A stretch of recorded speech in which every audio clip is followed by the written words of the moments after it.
Gimana ya? Ya. Baik Ri, sebelum tutup satu kata untuk anggota DPR. Ya.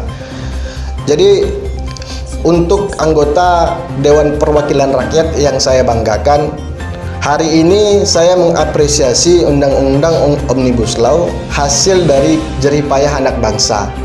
Namun terlepas daripada itu, Bapak Dewan yang terhormat harus juga memperhatikan kondisi sosial yang ada di masyarakat. Kita tidak berbicara tentang kepentingan investor saja. Kita tidak hanya berbicara tentang kondisi ekonomi saja.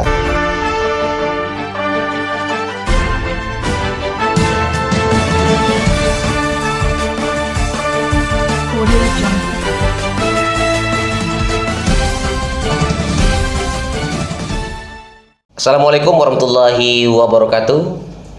Selamat siang pemirsa Riau.TV, TV Melayu di Hati. Kembali bersama saya Abu Nazar Riau dalam program Riau Bicara. Pada kesempatan kali ini kita akan membahas persoalan Undang-Undang Cipta Kerja yang hari ini menjadi kontroversial dan mendapat banyak kritikan dari buruh, terutama di Jakarta hari ini terjadi penolakan baik dari kalangan buruh dan mahasiswa tentunya. Pada kesempatan kali ini kita akan membahas tuntas bersama Ketua Umum HMI Cabang Pekanbaru, Heri Kurnia. Siap, Bang. Assalamualaikum Heri, apa kabar? Waalaikumsalam warahmatullahi wabarakatuh. Baik, ini Heri, Undang-Undang Cipta Kerja ini Ya, Bang. yang awalnya menjadi rancangan undang-undang. Ya. Terus diam-diam pemerintah sudah DPR ya. Ya, di tengah malam lagi, Bang. Tengah malam ya. Tengah malam lagi diputuskan. Mensahkan itu Ya, ya, diputuskan Undang-Undang Cipta Kerja ini. Ya. Nah, pandangan Anda sebagai aktivis mahasiswa yang tentunya suara rakyat ini ya. Ya. Seperti apa? Ya, memang dari awal ketika rancangan Undang-Undang Omnibus Law ini mulai dibahas, kita dari HMI Cabang Pekanbaru dari awal sampai hari ini konsisten menolak karena memang pemerintah sampai hari ini tidak bisa meyakinkan bahwa Omnibus Law yang dibuat hari ini itu mampu memberikan rasa keadilan dan kesejahteraan bagi rakyat Indonesia. Dan hari ini gejolak yang terjadi akibat ketidakmampuan pemerintah menangani persoalan isu-isu yang mereka ketahui sudah sejak awal disampaikan oleh rakyat Indonesia. RUU Undang-Undang Cipta Kerja contohnya. Ini hajatan jutaan masyarakat Indonesia. Jika hari ini pemerintah tidak mampu memberikan rasa keadilan dan kesejahteraan bagi rakyat Indonesia, rakyat Indonesia pasti akan menimbulkan gejolak. Dari awal RUU ini sudah dibahas, gejolak itu sudah disampaikan oleh rakyat Indonesia lewat serikat buruh, mahasiswa dan elemen-elemen OKP lainnya, bahwa Omnibus Law ini harus dibahas sebaik-baiknya, bahkan ditolak kalau perlu. Yang terdampak secara langsung dengan undang-undang ini siapa sebenarnya? Yang paling berdampak hari ini adalah serikat buruh. Serikat buruh yang paling berdampak. Namun jangan lupa bahwa generasi setelah serikat buruh itu ada. Iya. Nah, mahasiswa contohnya setelah menyelesaikan studi yang ada di kampus, mereka ini akan melanjutkan perjuangan bangsa hari ini. Ada yang bekerja di sektor ini misalkan, ada yang di sektor lain. Nah, ini kan menjadi momok ketakutan ketika memang hari ini Omnibus Law sudah disahkan dengan gaya-gaya seperti gejolak yang ada di 2020 yang lalu. Nah, awal ini kan penolakan ini sejak awal sudah dilakukan penolakan oleh aktivis buruh dan mahasiswa. Terus sepertinya kecolongan gitu. Nah, apakah ada langkah-langkah sebelum itu, ada nggak langkah-langkah konkret yang disampaikan mahasiswa terhadap DPR? Jangan disahkan, ini loh penyakitnya, ada nggak? Oh ya, jadi persoalan mengesahkan ini bukan persoalan hari ini. Kita sudah pantau sejak RUU ini dari awal sudah dibahas. Kalau dibilang mahasiswa, serikat buruh, kecolongan, tidak. Hanya saja memang pemerintah hari ini terkesan didesak oleh apa namanya kepentingan gos yang hantu yang tidak terlihat. Artinya memang apakah Anda menilai ada kepentingan orang tertentu? Ya, saya menilai ini seolah-olah Omnibus Law Titipan gitu. Dalam cakupan yang ada di dalamnya itu seperti ada titipan yang sengaja didesak kepada pemerintah agar ini segera disahkan. Nah, ini kan jelas yang di dalam ini yang diuntungkan siapa? Investor, kemudian pengusaha. Yang jadi tumbal siapa? Rakyat. Jadi yang paling apa ya, yang paling undang-undang yang pasal berapa itu kira-kira yang paling menjadi sorotan publik hari ini? Ya, kita sudah beberapa kali konsolidasi. Kita membandingkan Undang-Undang Ketenagakerjaan tahun 2003 dengan Undang-Undang Omnibus Law hari ini. Nah, secara spesifik undang-undang yang kami bandingkan hari ini salah satunya pasal yang membahas tentang outsourcing. Pasal yang membahas tentang outsourcing ini membuka peluang terhadap tenaga kerja asing masuk selebar-lebarnya ke Indonesia. Ya, ditambah lagi dengan pasar ASEAN yang hari ini sudah digalakkan oleh pemerintah rezim pada periode sebelum ini, pasar ASEAN. Nah, ini menutup kemungkinan kreativitas rakyat Indonesia untuk berkontribusi terhadap negaranya sendiri. Nah, pemerintah hari ini seolah-olah tutup mata dengan persoalan outsourcing satu. Yang kedua ada pasal tentang pembahasan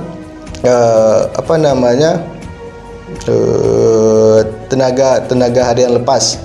Tenaga harian lepas ini dia tidak diberi tenaga harian lepas yang bekerja lebih dari 6 tahun misalkan, ini tidak diberikan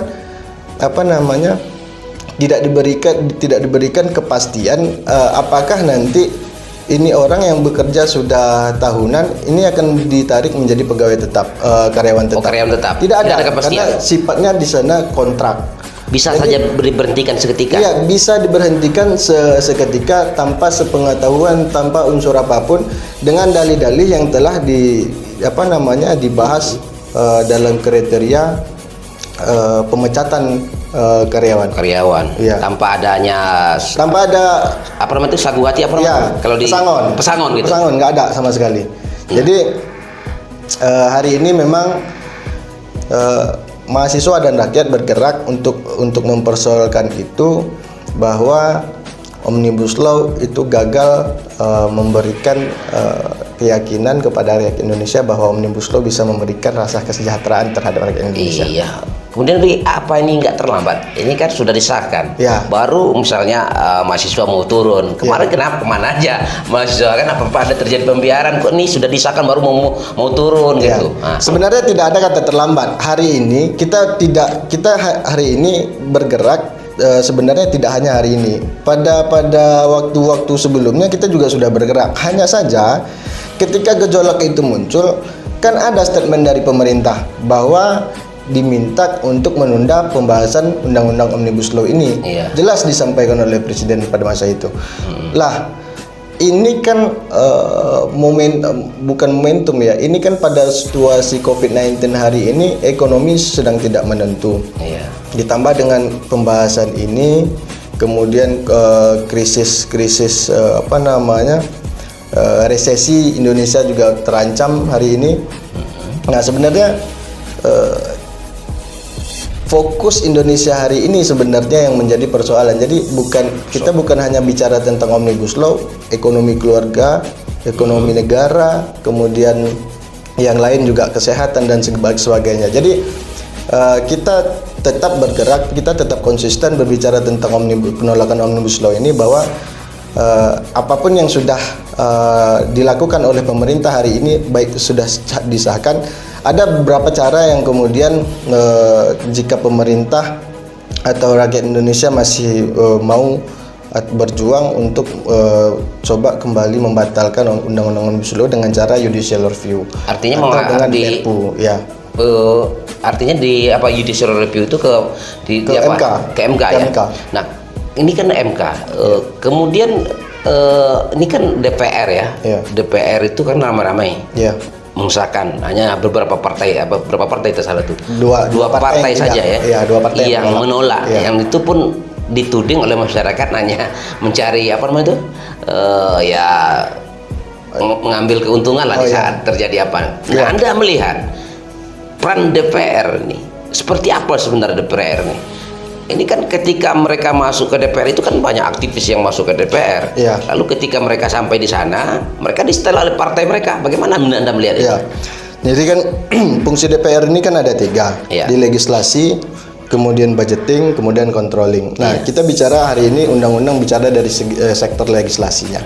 Nah, legislasi ini pembuatan undang-undang itu dia harus memandang dari 3 aspek. Yang pertama harus memandang secara filosofi. Apakah undang-undang ini dibuat memang dibutuhkan dan bagaimana nanti ketika dibuat. Yang kedua, DPR juga harus melihat sosiologisnya.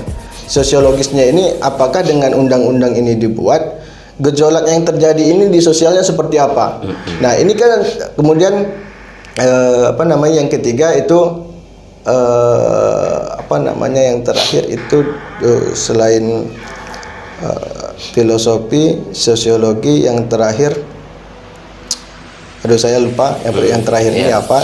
Hanya saja memang dari aspek-aspek ini pemerintah hari ini kan tidak melihat dari apa yang saya sampaikan demikian. Jadi jika memang pemerintah hari ini terkesan ada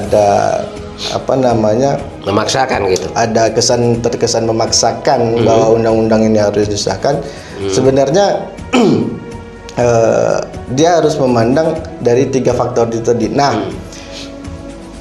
fraksi yang 2 menolak ini tadi, dia memandang, dia melihat, dia membuka mata secara lebar bahwa kondisi sosialnya hari ini tidak seperti apa yang fraksi-fraksi lain bayangkan. Iya. Nah, apakah itu gejolak ini hanya kan muncul sekedar kepentingan politik? Iya. Ya, jadi saya tidak menilai seperti itu. Tidak menilai yang ke arah sana, hanya saja kalau memang ada yang berpikir demikian, mungkin dia punya pandangan secara pribadi. Kemudian yang kedua, kalau kami lebih melihat bahwa fraksi yang menolak ini dia telah memperlihatkan kerjanya sebagai wakil rakyat, wakil rakyat yang benar-benar melihat kondisi dan tubuh bangsa hari ini apa yang terjadi. Ya. Terus di samping apa tadi judicial review ya, Judicial review. ke MK, kemudian gerakan-gerakan apa saja yang akan dilakukan oleh HMI bersama masyarakat? Kita tadi malam sudah konsolidasi yang kesekian kali bersama Cipayung untuk organisasi perkaderan, organisasi eksternal. Memang besok direncanakan pada hari Kamis itu BEM, Paguyuban, kemudian Serikat Buruh itu akan turun aksi di jalan. Nah, Cipayung juga masih dalam tahap pembahasan. Kalau memang tidak besok, kemudian kemungkinan itu hari Jumat. Tapi memang apapun yang terjadi, kita akan konsisten mengawal bagaimana itu berapa Omnibus orang Law ini harus ditolak. Berapa orang nanti harus dibatalkan. Berapa orang kira-kira betul? Kita akan bergerak semaksimal mungkin. Ya, kita tidak punya target berapa estimasi masa, tapi yang jelas kita akan bergerak sebanyak-banyaknya. Ya, baik. Kemudian persoalan DPR lagi, kembali ke DPR. Hari ini DPR dihujat, ya kan, dimaki-maki oleh rakyat, seolah tidak pro rakyat, kan. Pandangan Anda, ini kan mereka ini kan disetel oleh partai politik masing-masing. Iya. Lalu ketika mereka tidak berani lagi mengatakan menolak itu, nah sikap Anda sebagai ketua ini menilai DPR ini seperti apa? Ya. Dampak, jangan-jangan mereka ini hanya sebuah titipan partai politik. Jadi dampak dari keriuhan yang terjadi hari ini, banyak tagar-tagar yang muncul. DPR goblok, mosi tidak percaya, dan yang lain sebagai cacian dan hujatan itu banyak sekali kepada DPR. Hanya saja yang menjadi perhatian kita hari ini adalah ketidakberdayaan DPR RI hari ini ketika memang ada kepentingan partai yang coba mengintervensi. Jadi memang Serba salah gitu. susah bicara tentang kemerdekaan Dewan hari ini. Namun apapun yang terjadi, rakyat kan tidak tahu, tidak mau tahu, tidak tahu persoalan yang demikian. Hanya saja rakyat butuh hari ini, mereka mau makan secara sejahtera, mereka mau hidup tenang, mereka mau ekonominya tercukupi. Itu saja. Nah, hari ini kan negara tidak hadir dalam sendi-sendi itu. Berarti DPR hari ini tidak mampu ya? Tidak mampu. Melawan Sama kebijakan sekali partai tidak politik. mampu, tidak mampu. Nah, solusinya apakah mereka harus melanjutkan ini atau mereka mundur? Iya. Seharusnya ketika memang dewan ini punya beban moral, kalau saya sebagai anggota dewan, saya mundur. Mundur ya? Mundur karena ada beban moral yang saya sampaikan ketika saya mencalonkan diri. Ada tanggung jawab yang saya telah janjikan kepada rakyat bahwa saya akan menjadi fasilitator kepentingan rakyat. Loh, hari ini tidak. Rakyat yang malah ditindas. Saya kira demikian. Ya, baik, Ri. Kemudian, Ri, sebelum kita tutup, Iya. sebenarnya masih panjang nih kan, Iya. tapi waktu kita agak terbatasi kan. Ri sebagai Ketua Umum HMI Cabang Pekanbaru, ini apa saja yang sudah dilakukan HMI secara nasional gitu? Ya, secara nasional HMI dari PB HMI sampai ke komisariat hari ini sepakat menolak Undang-Undang Omnibus Law. Seluruh cabang, setiap batko, setiap komisariat itu bergerak di kota, di wilayah kerjanya masing-masing untuk bagaimana menyuarakan pembatalan Undang-Undang Omnibus Law hari ini. Ini sudah terkoordinasi dengan baik? Sudah kita sudah komunikasi ke lintas ke lintas wilayah, ke lintas komisariat. Kita bicara tentang bagaimana pandangan dan penolakan yang terjadi hari ini. Mereka siap bergerak di seluruh Indonesia hari ini. Dan puncak itu saya perkirakan pada hari Jumat. Hari Jumat ya? Ya. Baik, Ri, sebelum tutup, satu kata untuk anggota DPR. Ya. Jadi untuk anggota Dewan Perwakilan Rakyat yang saya banggakan, hari ini saya mengapresiasi Undang-Undang Omnibus Law hasil dari jerih payah anak bangsa. Namun terlepas daripada itu, Bapak Dewan yang terhormat harus juga memperhatikan kondisi sosial yang ada di masyarakat. Kita tidak berbicara tentang kepentingan investor saja. Kita tidak hanya berbicara tentang kondisi ekonomi saja. Yang kami minta kepada Bapak Dewan yang terhormat agar Bapak Dewan yang terhormat juga memperhatikan kondisi rakyat, kondisi ekonomi rakyat, tidak hanya kepentingan sekelompok kekuasaan yang mencoba masuk ke pikiran Anda. Jadi saya harap Anda bertaubat, kembali tinjau lagi Undang-Undang Omnibus Law ini supaya tidak ada yang dirugikan pasca pengesahan Omnibus Law itu. Ya, baik, terima kasih. Ya. Luar biasa. Terima kasih, Ri, Ya, sudah siap, hadir Bang. di studio kita. Siap, Bang. Mudah-mudahan sukses demonstrasinya, tidak Siap, Bang. terjadi anarkis, tidak terjadi huru-hara, Amin. dan apa yang dicita-citakan tercapai. Amin, Bang. Demikian, assalamualaikum warahmatullahi wabarakatuh. Sampai jumpa.